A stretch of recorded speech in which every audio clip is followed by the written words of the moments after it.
Производствата по Закона за защита от домашно насилие все по-успешно се използват за манипулация, внушения и ограничаване на контакти между дете и неотглеждащ родител. И това е изключително опасно явление, защото в рамките на това производство съдът има възможността, а до някъде и задължението, когато молителят твърди домашно насилие, което се основава с хартия, без никакви доказателства на среща, това само по себе си обаче задължава съда и дава възможност да се определят ограничителни мерки спрямо дете, включително забрана на родителя, на другия родител да общува с детето, ограничаването на контактите, провеждането на срещи 1-2 пъти в месеца за по 30-60 минути в контактен център. Всичко това травмира, усъкътява и унищожава връзката между дете и родител на база на твърдения от страна в процеса, родител, който в много от случаите има интерес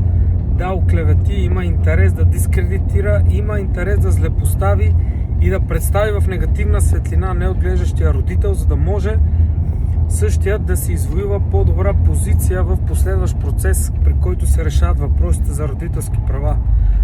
Изключително трудно е защитата в тези случаи. Днес излизам от едно такова дело, при което майката е лишена от контакт с детето си, само защото бащата твърди, че майката е опасна и го е заплашвала. Разбира се, ние сме предприели всички възможни и допустими от закона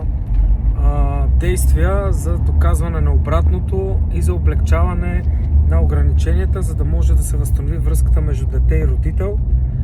И нашата кантора в момента, в който успее да докаже манипулация, не се колебае,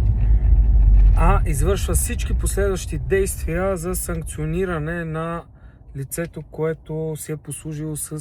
съставяне на декларация с невярно съдържание, за да може да си създаде благоприятна позиция и да възпроизведе неблагоприятни правни последици за другия родител, които понякога могат да имат изключително дълготраен негативно отражение и характер за самото дете. Затова в случай, че вие сте попаднали в такава клопка, беда,